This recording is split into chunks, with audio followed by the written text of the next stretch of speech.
医生的职责应该是救死扶伤的，可是，在安徽桐城的一家医院里边，一位43岁的医生竟然对一位14岁的病人实施了性侵犯。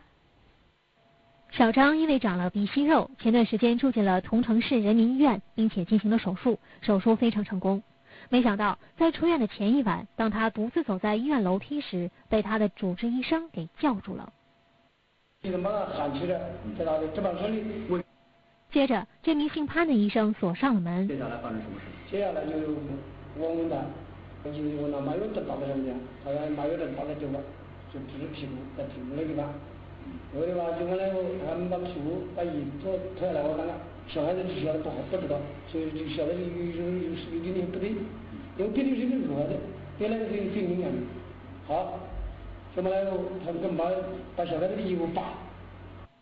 年仅14岁的小张根本不知道眼前的医生将会对自己做些什么，小张开始拼命的反抗。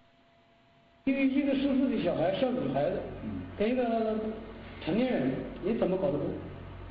当时这个中间的话，大概持续了多长时间？持续27分钟。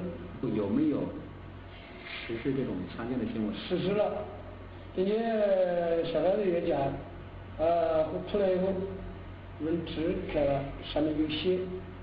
用纸擦上面有血。纸擦上面有血，另外一个再去个裤头上的朋友还有一点点那个白的。为了进一步了解情况，随后记者来到了医院。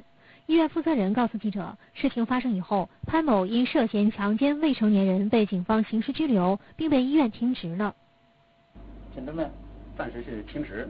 我们知道公安部停职。但是我看到就是在你们那个耳鼻喉科的那个宣传栏里面，还有他那个头像在里面。这个头像肯定在里面，因为现在没有确认的，但是我现在也可能就是罪犯是诬告的。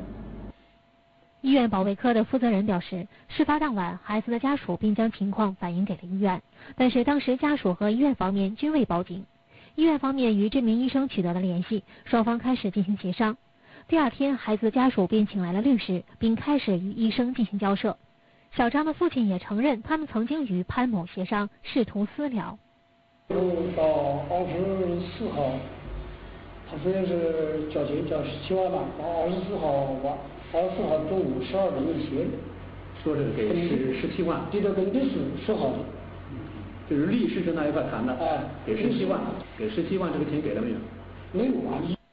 因为谈好的钱一直未到位，家属便向公安机关报了警。